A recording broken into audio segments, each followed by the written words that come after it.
Hello, health champions. Today we're going to talk about the top 10 foods to stop sugar cravings. And if you're like most people, you have probably tried to reduce or cut out sugar at some point in your life. And you've also probably found how hard it is. And for some people, it seems almost impossible. So we're going to talk about some of the mechanisms today to understand why it can be so difficult and how to overcome that. So cravings, especially for sugar, are tied to three factors. And the first is that sugar stimulates opiate receptors. That means sugar is a drug. It is highly addictive. And of course, it's going to affect different people differently. Just like an alcoholic can't have one drink and then stop, whereas some people can. And the sugar is exact same way. Secondly, we have to break our carb dependency.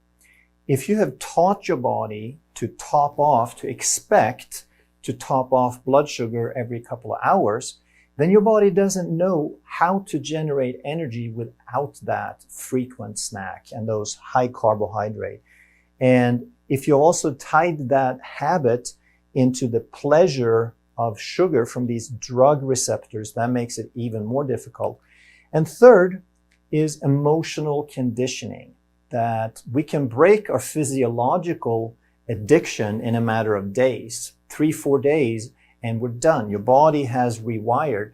But then there's all these different cues in our environment. So maybe after a meal or in front of the TV or on a trip in the car, we trigger these reward-seeking behaviors. We feel like we've got to have something else.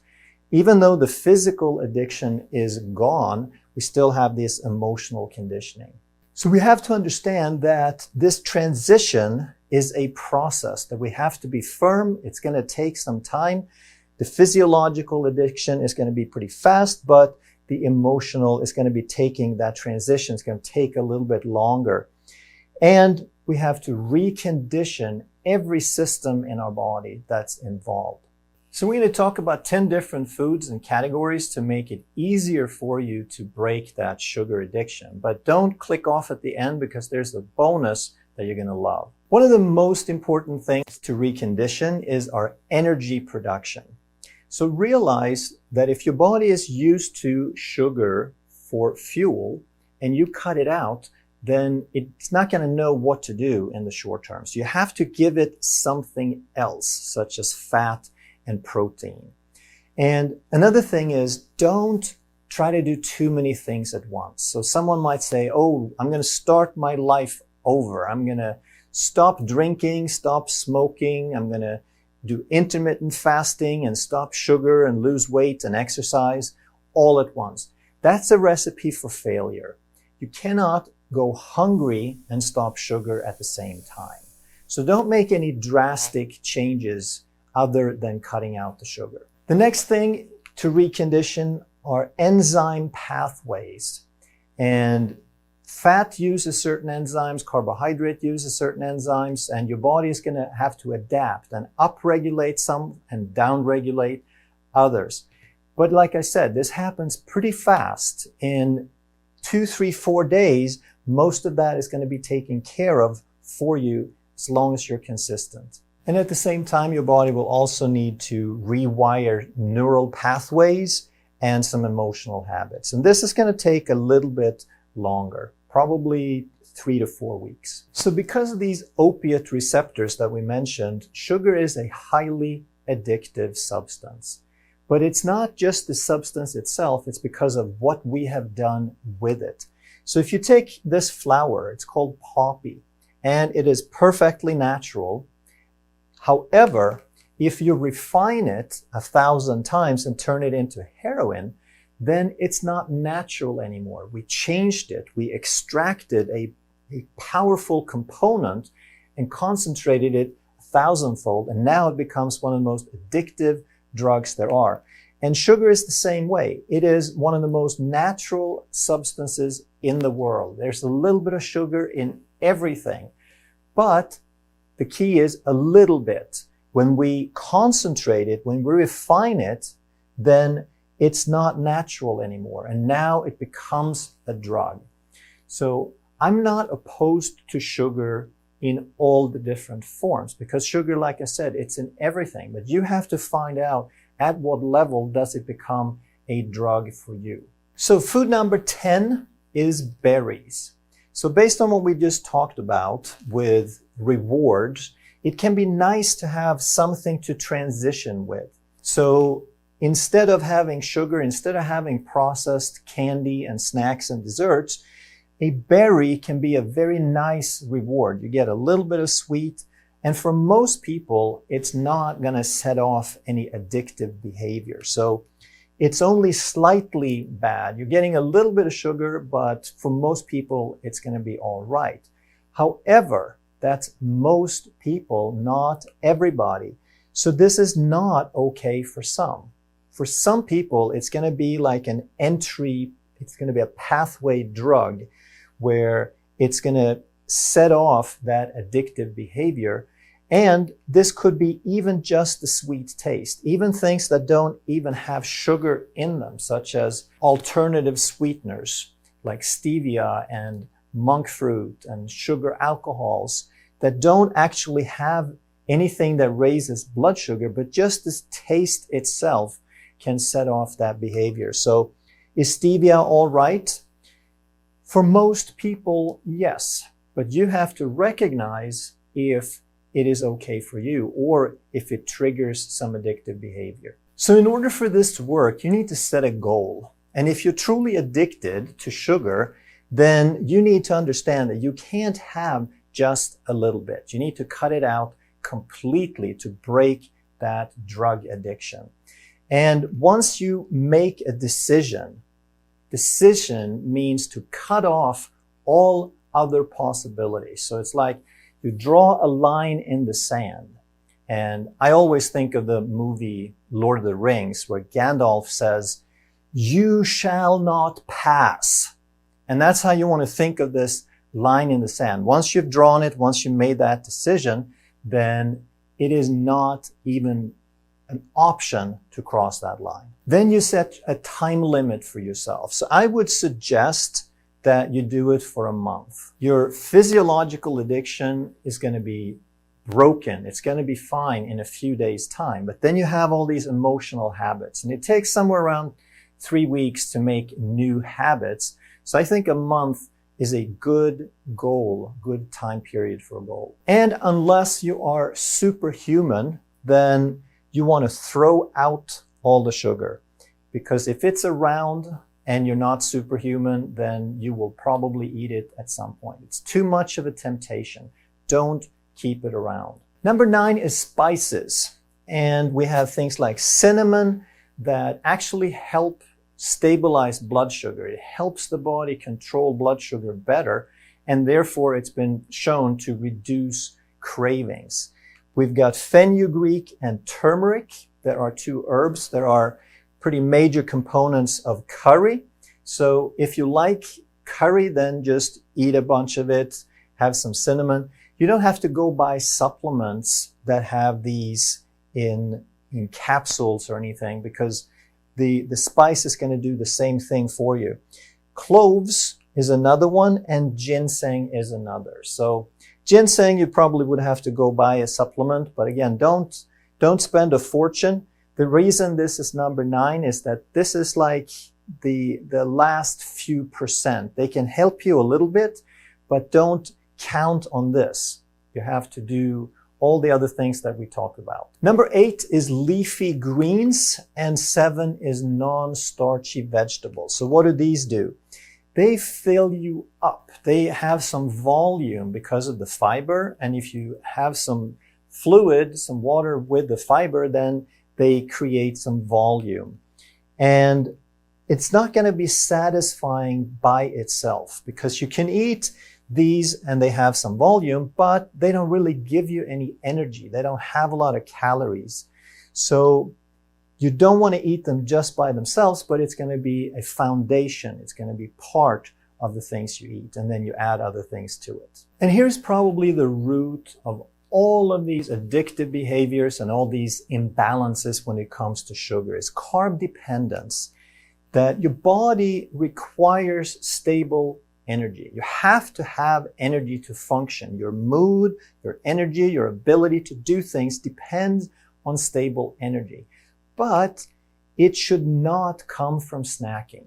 This is one of those absolute worst things we've ever been taught, is that you have to keep your blood sugar up with snacks. We have 4 different hormones to raise blood sugar between meals. We have an excellent system. We have a fantastic capacity to allow the body to maintain energy levels as long as we don't screw it up with a bunch of snacking and a bunch of refined foods and so forth. So what most people do is they eat refined foods, and with that refined food and sugar, we get a much faster rise in blood sugar than we could ever have. There's nothing in nature that will give us that kind of blood sugar spike. And if something goes up really fast, then it's an emergency. The body needs to maintain a stable blood sugar level. And if it rises super fast, then it's an emergency, and it's going to pump out insulin. And with a lot of insulin, it's going to drop quickly. So now if we keep eating and keep living like this and keep listening to the stupid advice of having snacks every 2 hours, then our blood sugar is going to look like this, like a roller coaster. And every time that the blood sugar crashes a little bit, we think that we have to have something to bring it back up. And the body has 3 sources of fuel. It has carbs, fat, and protein. But protein is only in an emergency with long-term starvation. So during regular living, we have carbohydrates and fat for fuel. And if we live with this model, now we're going to train the body mostly to use carbs. And if we cut out the carbs, the body learns again to use fat. And fat is a very, very stable fuel. It doesn't spike blood sugar. It is processed very slowly. We store it on the body. And when we don't eat for a while, then we can retrieve it from the body and use it for energy. So if you were to reduce those refined carbs that cause this blood sugar roller coaster, and instead you eat what we talked about, you eat the non-starchy vegetables and the leafy greens, and then you add in some protein and fat, then your blood sugar is going to look like this. It's not going to have those huge spikes because there's nothing to set it off. And then you also don't get the big drops that give you the cravings. And what you find though, in the beginning, it's okay. If you want to eat 4, 5, 6 times a day because that's what your body is used to, then do that. But when you don't get the spikes anymore, you won't be so hungry. You'll find that eating a couple of 3 times a day is plenty. And then your energy levels are not going to fluctuate. Your blood sugar curve is going to stay within a very narrow range. So healthy fats is something that you want to add. You don't want to be afraid of that. And nuts is good. They have healthy fats plus some protein, and seeds do as well. So nuts could be any sort of nut that you like. It could be walnuts, pecans, macadamia are my favorite. Also almonds are pretty good, but there are lots of different nuts that work. Seeds, some of my favorites are pumpkin seeds, chia seeds, flax seed, hemp seed. But again, you can use a lot of different seeds. There are very few that are not going to work well for this. So because these foods are richer, they're more concentrated with fat and protein, they're going to help satisfy you. The leafy greens and non-starchy veg, they put a little volume there, but they don't satisfy. Now you're adding some things that are satisfying. You can go much longer between meals. And you can add these healthy fats to the vegetables. You can add nuts and seeds to the vegetables. And nuts and seeds, you can also eat them by themselves as snacks. Don't be afraid to snack. If you are trying to break an addiction and you feel like you have to have something, then it's okay to do some snacking in the short term while you're breaking that addiction. Just make sure those snacks don't have anything to spike blood sugar. Number 3 is avocado. It's just a fantastic food. It's rich, creamy, filling. There's really no limit to how much you can eat of that. It's plenty of fiber, tons of fiber, and very, very low carb. You can eat it as a snack, you can eat it as a whole meal, you can put a little oil and vinegar in it, some spices, and it has a dressing. You can just spoon it out. So many different ways, and of course you can turn it into guacamole as well. Number 2 is eggs and dairy. And these foods are very filling. They're high in fat and protein, and they're also complete foods. Much more than nuts and seeds, these can become a meal in themselves. And the key here is to go for the rich foods. If you want to break a sugar craving, you want food that is satisfying and filling and keeps stable blood sugar. So you don't have to be afraid of the butter and the heavy cream and the sour cream. What you want to be afraid of is the skim milk, because the skim milk, not only does it taste nasty, but it is also mostly sugar. Virtually all the calories in skim milk come from the milk sugar. And even though that's not spiking blood sugar, it's not nearly as addictive as processed sugar, it's still not what you're looking for. And number 1 on the list is meat. And this could be any sort of meat. It could be fish, chicken, beef, lamb, organ meats, game meats, etc. And why is this number 1 again? It's not that you should eat only meat or that it's the best or any of that, but it is the most complete. It's the most satisfying because you get a combination of fat and protein. And if you can only eat one thing that's really going to satisfy you and keep those cravings away, then that should be meat. And you can cook some chicken wings, you can have some sausage, you can have some smoked salmon in the fridge, and that's great stuff for snacking as well. And if you understand all of the things we talked about, now you are ready for a little bonus.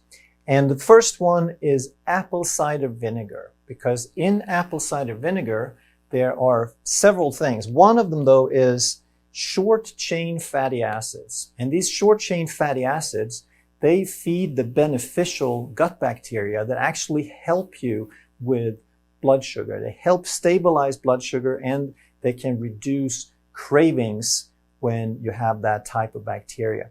And the other thing is MCT oil, medium chain triglycerides. So these are really kind of the same thing, the short chain and the medium chain. It's just the short, they're a little bit shorter even than the medium, but both of them can act as energy. So if you take a teaspoon of MCT oil a couple of times a day, then that can give you a little bit of energy to help you break that sugar craving. If you like this video, you're going to love that one. And if you truly want to master health by understanding how the body really works, make sure you subscribe, hit that bell, and turn on all the notifications so you never miss a life-saving video.